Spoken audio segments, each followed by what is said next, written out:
Congratulations, Dr. Iyad Abu Mowgli from the Faith for Earth initiative at UN is going to talk a little bit about strategic engagement with faith communities. So Iyad, the floor is yours. Thank you very much. And good morning to everyone. I believe I am the only one who's early evening.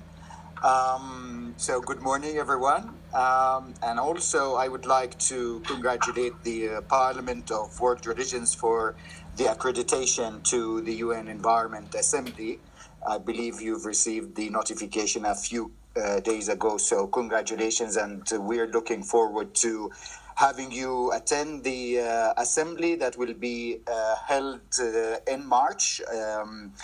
From 11th to the 15th. This is the high-level segment. But also we are looking forward to having genuine and lasting partnership with such a great organization. Well, my presentation will focus on the Faith for Earth initiative and the strategic approach to engaging with faith-based organizations. And to give you the overall picture, the next slide actually lays out the reasons why we have decided to engage with faith organizations. You know, first of all, the UN environment is the highest global authority that is responsible for or mandated by member states to keep the environment under review. And its assembly, the governing council, actually sets the global policies on issues related to environment. So we contribute to the achievement of the Sustainable Development Goals and Agenda 2030. And of course, I mean, people say that there are 6 goals related to environment, but I would claim that all the 17 goals are related to environment. However, as UN Environment, we are custodians of monitoring the 26 of the indicators, and we contribute to almost 93 indicators all over the SDGs. Now, the Agenda 21 talks about, different issues that are related to environment. And many countries, many stakeholders, and many people say that if we continue doing the same work that we're doing, the same pace, we will not achieve the SDGs. So we need to come up with innovative approaches and actions to achieving the SDGs and fulfilling the Agenda 2030. So part of the means of implementation is actually working with all sectors and all stakeholders.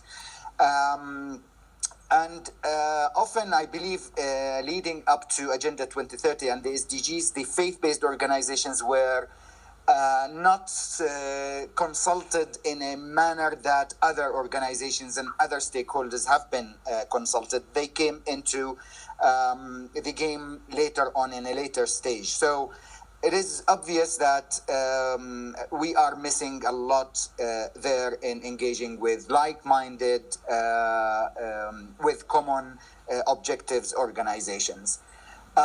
The next slide lays out why we have decided to go with the faith-based organizations. And everybody knows that 8 out of 10 people claim that they believe in a faith or they belong to a faith. And that is, a huge amount of people that have a point of reference that they go to when they face issues or when they are hopeful that they want to commit to doing something or actually achieve something. So this great number of people, we're losing or missing on addressing one of the important issues that they believe in, which is their religions, their faith, their beliefs, and so on. Now, in 2009, of course, working with faith-based organizations started early in the 90s, I believe, when the first meeting in, I believe, Bristol took place and so on. But officially, the UN recognized that the faith-based organizations are key players working with, or should be working with, the UN to achieve the goals of the UN and as well as the goals of the faith-based organizations. So in 2010, a UN task force on religion and development was established, and there was a General Assembly resolution on engaging with faith-based organizations. So the basic premise for working with faith-based organization has been established at the highest UN level. Now, when I started, when I was requested to come up with a strategy, a corporate strategy to engage with faith-based organizations, I wanted to understand who is out there and what are everybody doing. And amazingly, I discovered that there are more than 250 organizations focusing on environmental issues, let alone hundreds of other organizations addressing other developmental issues, humanitarian issues, and what have you. But specifically on the environment, there is a huge amount of work that is being done by faith-based organizations. And maybe you agree with me that there is some lack of coordination, cooperation, maybe coherence, interfaith work among and between organizations. So the world of faith and environment would need a global entity to be able to provide that platform for cooperation and coordination. The next slide actually tells us what are the commonalities between faith-based organizations and the beliefs and faiths and what have you. Almost all faiths, they call for caring for Mother Earth, or if you want to call it creation, or the nature and what have you. So some religions, of course, call for believe that we are stewards on this earth and we should use it and not abuse it and leave it to the next generations as we received it.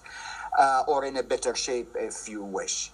But also, considering the volume of faith-based organizations and their institutions, we found out that they are the fourth largest economic power on earth. They own schools, hospitals, they construct roads and buildings, and so the level or the volume of investment of faith-based organizations is in trillions of dollars. And certainly faith-based organizations, they use their own criteria for investment, but unfortunately not sustainable development in criteria. And I'll come to that later on. But we know that the work is there, networks have been established, and what we need is to scale up the work of these organizations, provide a global platform that we can all work towards tackling common environmental issues or priority environmental issues, and link what we call the science-based evidence to faith teachings and preachings. Because we are a science-based organization, all of our reports and we produce or publish the Global Environment Outlook, and we're gonna launch it in UNIA 4 in March. This is the 6th edition, which is sort of highlighting the priorities on environmental issues and putting policy options for policymakers to adopt, as well as projecting what are the emerging environmental issues that the global community needs to work on. Therefore, the next slide shows what the mission and vision for the Faith for Earth initiative. What we want to achieve is a world where all creations live in balance.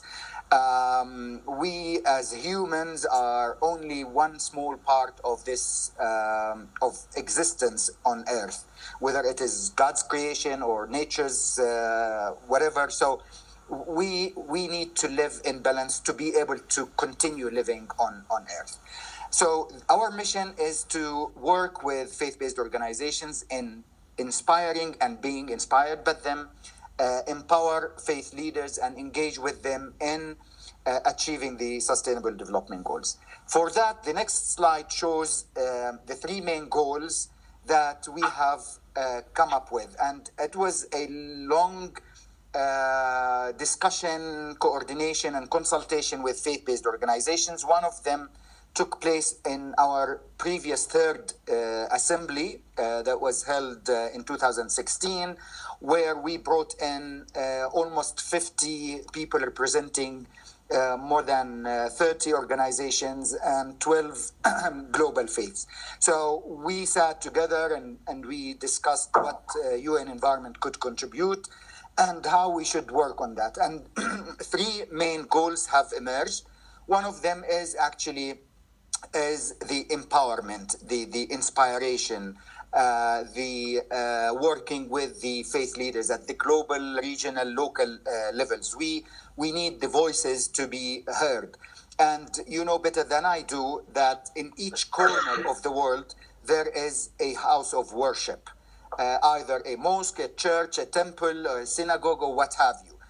Wherever you go, you would find a faith figure who preaches on faith teachings. So the outreach of faith-based organizations is huge, and no one single or even a coalition of UN organizations or any sort of other organizations can reach to those corners of the world and spread the messages that we want. And we always say that, you know, when we, UN bureaucrats or even scientists, when we go to a meeting and talk about scientific findings and so on, people might, believe or not believe, and they would debate. But if you go and talk to ordinary people in the field, or even a minister who has a belief, and tell them your God said this in your sacred script, they would immediately listen, and the message goes to their heart. So bringing in the faith messages into our global work is very important. The second goal is what I mentioned earlier, is the volume of investment that faith-based organizations own. And we are talking about trillions of dollars. And what we want to do is to work with faith-based investment corporations and institutions and so on to introduce the Sustainable Development criteria for investment. Now, of course, you know that some of faith organizations have started establishing their own criteria. For example, the Church of England, the World Council of Churches, and Church of Sweden have decided to divest from oil and gas. So this is a very positive step towards achieving that goal. But then we need to introduce other issues into the investment criteria. There's now a science called impact investment, where every dollar goes to sustainable development, fulfilling poverty objectives and socioeconomic prosperity to the people. The third goal, which is what I mentioned earlier, is linking the science to the faith messages. And as UN Environment, we produce plenty of reports on annual basis talking about different issues: pollution, climate change, sustainable consumption and production, and what have you. But it is written in a scientific language or a bureaucratic, diplomatic language that the ordinary people and even policymakers do not understand. So working with faith-based organizations, we would like to translate these into a language that everybody understands. So when we talk about consumption and production, we want to talk about how a Muslim, when he goes to Mecca, what efforts and actions they can make to live sustainably. Or when we construct a church or a mosque or a synagogue, what can we do to have this building as a green building or a sustainable building, and so on. So all of that will need, of course, definitely a capacity building within our own organization. So, and I will mention that later in the next slide.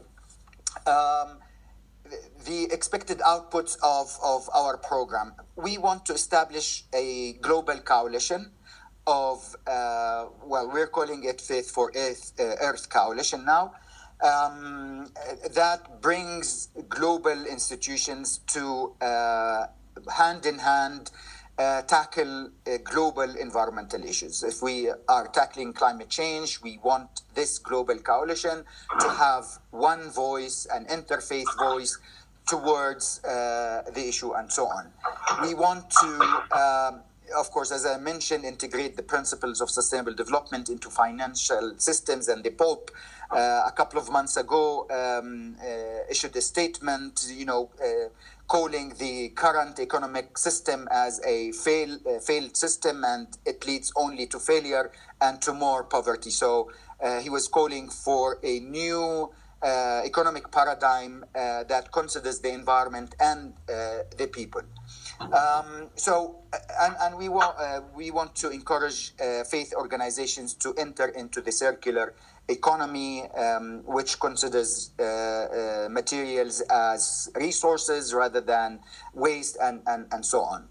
And provide the global platform for knowledge sharing and collaboration, publications, holding global conferences with faith-based organizations, and so on, as a knowledge platform. Now, the next slide describes how we're actually behind the scale or the pace that we need to be on. What we need is an accelerated approach to sustainable development. We cannot continue the same pace. We were, as you know, the IPC report says that we only have 12 years to get to the 2 degrees, and probably the point of no return for climate change, and a lot of natural resources will be lost and will never be replenished. So we have a challenge, a real challenge that we need to tackle. Of course, there are so many initiatives, so many people, organizations are working on addressing sustainable development, but the scale is not enough. So we need to scale up. We need to partner with those who can influence. I mean, the private sector is the major economic power on earth. So it is obvious that we need to work with the private sector and other organizations to make that happen. We need to be inclusive. We cannot leave anybody behind. The economic paradigms and systems that we had before led to more poverty, more misery, more challenges for people. So we need to change that and move into the impact investment, which fulfills, tackling poverty issues, taking environment as part and parcel of an important equation that if any part of it is not tackled appropriately, the entire equation should not continue. So for that, considering the next slide shows how big the organizations or the faith-based organizations are in terms of their investments. I will not go into the details of each of the numbers, but considering, for example, forests, 22% of forests in Sweden and 28 in Austria are owned by faith-based organizations. And we know deforestation is one global issue related to climate change and its impact. So our Interfaith Rainforest Initiative that my colleague is representing, Luisa, from Colombia, is a major intervention towards tackling forests and so on. But these figures show that faith-based organizations are an effective economic and investment partner that we do need to tap into, and we need to maximize their impact. The next slide talks about what can we simply do as faith organizations. It is amazing that there are 37 million churches all over the world. There are 3.6 million mosques, 20,000 synagogues, and a countless number of temples. If we consider installing one solar panel to each of the 37 million churches, that is 37 million solar panels. That is, I don't know how much carbon been reduced and replaced by renewable energy. Of course, we know that there are houses of worship that uses water, and water conservation is a must there.